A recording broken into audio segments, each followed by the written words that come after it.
بسم اللہ الرحمن الرحیم۔ حضرت امام حسین علیہ السلام کو کربلا میں شہید کر کے ان کی لاش کو گھوڑوں کی ٹاپوں تلے روندا گیا اور ان کے سر کو نیزے پر چڑھایا گیا اور اہل بحر طحار کو رسیوں میں جکڑ کر یزید کے دربار میں کوفہ میں پیش کیا گیا۔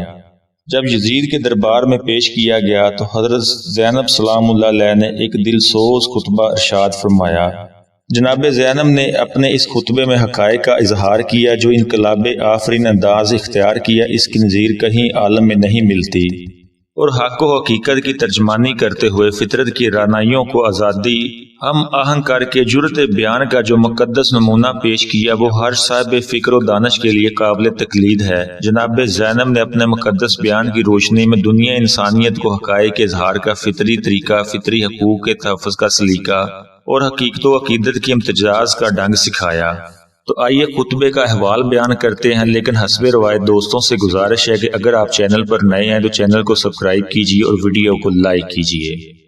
سب تعریفیں اس خدا کے لیے جو کائنات کا پروردگار ہے اور خدا کی رحمت نازل ہو پیغمبر اکرم صلی اللہ علیہ وآلہ وسلم پر اور ان کی پاکیزہ اہل بیت پر۔ بالآخر برا ہے انجام ان لوگوں کا جنہوں نے اپنے دامن حیات کو برائیوں کی سیاہی سے داغ داغ کر کے اپنے خدا کی آیات کی تکذیب کی اور آیات پر پروردگار کا مذاق اڑایا۔ اے یزید، کیا تو سمجھتا ہے تو نے ہم پر زمین کے گوشے اور آسمان کے کنارے تنگ کر دیے ہیں؟ کیا آل رسول کو رسیوں اور زنجیروں میں جکڑ کر در بدر پھرانے سے تو نے خدا کی بارگاہ میں سرفراز اور رسوا ہوئے ہیں؟ کیا تیرے خیال میں ہم مظلوم ہو کر ذلیل ہو گئے اور تو ظالم بن کر سر بلند ہوا ہے؟ کیا تو سمجھتا ہے کہ ہم پر ظلم کر کے خدا کی بارگاہ میں تجھے شان و شوکت مرتبہ مقام حاصل ہو گیا؟ آج تو اپنی ظاہری فتح کی خوشی میں سرمست ہے اور ناک بوئیں چڑھاتا ہوا مسرت و شادمانی سے سرشار ہو کر اپنے غالب ہونے پر اترا رہا ہے۔ ہمارے مسلمہ حقوق کو غصب کر کے خوشی سرور کا جشن منانے میں مشغول ہے۔ اپنی سوچ پر مغرور نہ ہو اور ذرا دم لے۔ کیا تو نے خدا کا یہ فرمان بلا دیا کہ حق کا انکار کرنے والے یہ خیال نہ کریں کہ ہم نے جو انہیں مہلت دی ہے وہ ان کے لیے بہتر ہے، بلکہ ہم نے اس لیے ڈھیل دے رکھی ہے کہ جی بھر کے اپنے گناہوں میں اضافہ کر لیں، اور ان کے لیے خوفناک عذاب معین و مقرر کیا جا چکا ہے۔ اے آزاد کردہ غلام کی اولاد، کیا یہ تیرا انصاف ہے تو نے اپنی مستورات اور لونڈیوں کو چادر اور چار دیواری کا تحفظ فراہم کر کے پردے میں رکھا ہوا ہے، جبکہ رسول زادیوں کو سر برہنہ در بدر پھرایا؟ تیرے حکم پر اشقیاء نے رسول زادیوں کو بے نقاب کر کے شہر بشہر پھرایا۔ تیرے حکم پر دشمنان خدا اہل بیت رسول اللہ کی پاک دامن مستورات کو ننگے سر لوگوں کے ہجوم میں لے آئے، اور لوگ رسول زادیوں کے کھلے سر دیکھ کر ان کا مذاق اڑا رہے ہیں۔ دور نزدیک رہنے والے سب لوگ ان کی طرف نظریں اٹھا اٹھا کر دیکھ رہے ہیں۔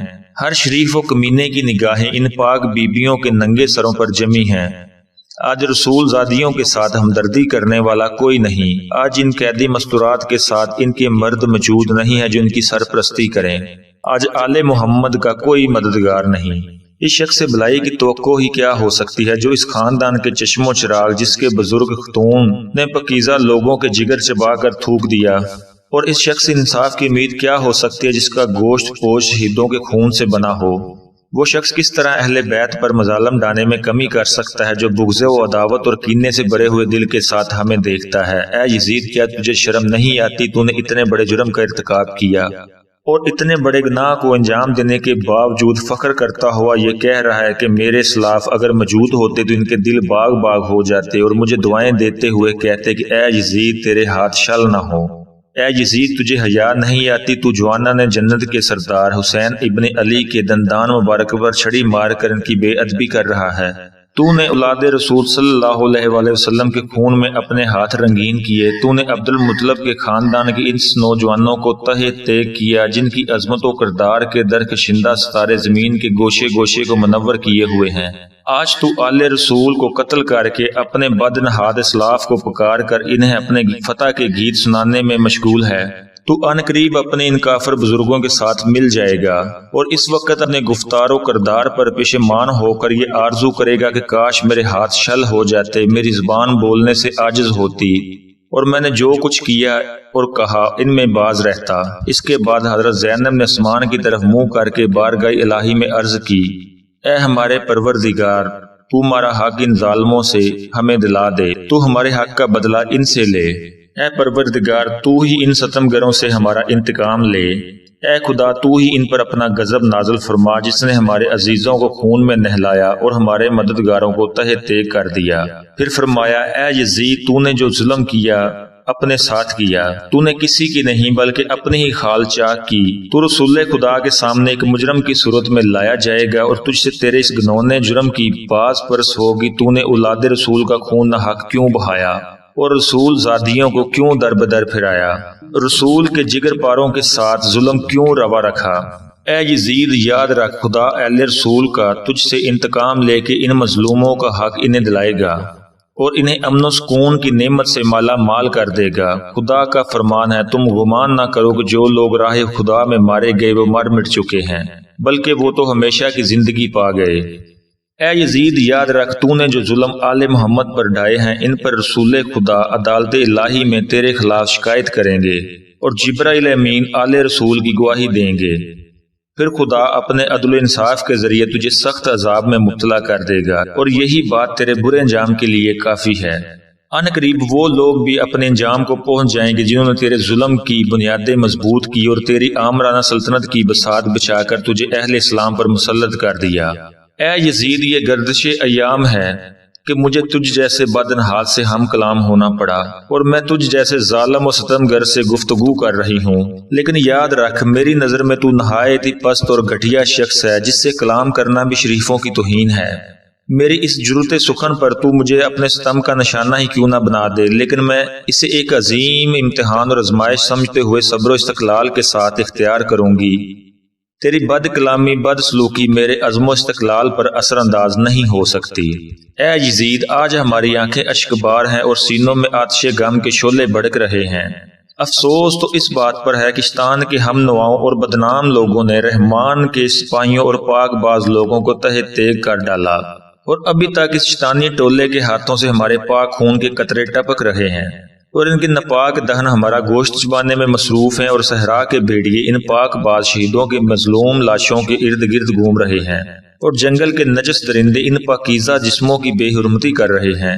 اے یزید تو آج ہماری مظلومیت پر خوش ہو رہا ہے، اسے اپنے دل کی تسکین کا باعث سمجھ رہا ہے۔ تو یاد رکھ جب قیامت کے دن اپنی بد کرداری کی سزا پائے گا اس کی برداشت کرنا تیرے بس سے باہر ہوگی۔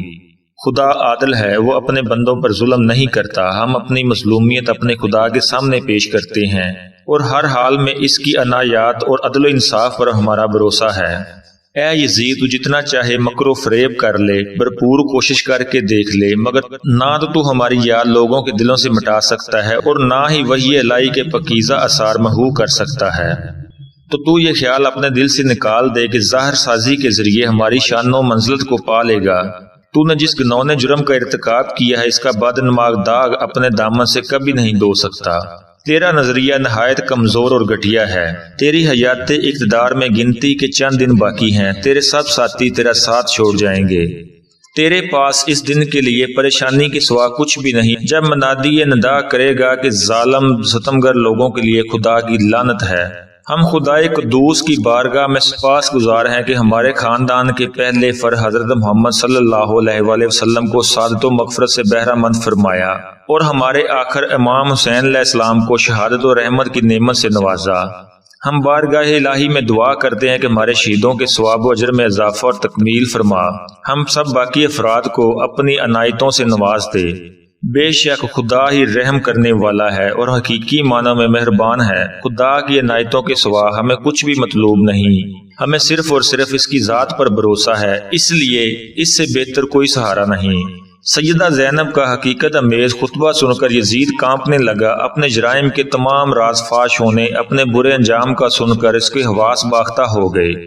اسے کچھ نہیں سوچتا تھا کہ کیا کرے کیا کہے جس سے اس کی بدعمالیوں اور گنونے کردار پر پردہ پڑ سکے۔ اپنے انجام کو تصور کرتے ہوئے کہنے لگا، میری دنیا بھی آخرت بھی گئی، ایسی رسوائیاں نصیب ہوئیں، بے اثر ہے ہر ایک فریاد، موت کی گھڑیاں اب قریب ہوئیں۔ سیدہ زینب نے بتلایا کہ ظالم و ستمگر کے سامنے کلمہ حق کس طرح سے کہا جاتا ہے۔ سیدہ زینب کا خطبہ سن کر یزید کا سر ندامت اور شرمندگی سے جھک گیا اسے آل رسول زادی کا استدلال اس طرح رسوا کر گیا کہ وہ سوچنے لگا کہ کاش زمین کا منہ کھل جائے، وہ اس میں چھپ کر اپنی رہی صحیح عزت بچا سکے، مگر اب وقت گزر چکا تھا۔ افسوس اور ندامت کی گھڑیاں بیت چکی تھیں۔ خاندان کی توغیت اور فرونیت کا بت پاش پاش ہو چکا تھا اور ان کے ستوت و آمریت کے چراغ گل ہو چکے تھے۔ اب یزید کے ایوان اقتدار پر مایوسی، پریشانی، اضطراب اور ندامت کے سائے محیط تھے۔ حضرت سیدہ زینب کی حقیقت شعار خطبے میں ہر دور میں ظلم و ستمگر حکمرانوں کے ایوان اقتدار لرزتے رہیں گے اور مالی طاقت کے بل بوتے پر انسانیت کا خون کرنے والے طاغوت علی کی بیٹی کے اس تاریخی خطبے کے انقلاب آفرین سے بچ نہ سکیں گے۔ اور جب بھی کربلا کی خونی واقعے کا تذکرہ ہوگا، جناب زینب کے خطبوں کی یاد تازہ ہو جائے گی۔ تو دوستو اسی کے ساتھ کرتے ہیں ویڈیو کا اختتام۔ ملتے ہیں انشاءاللہ نیکسٹ ویڈیو میں۔ اللہ نگہبان۔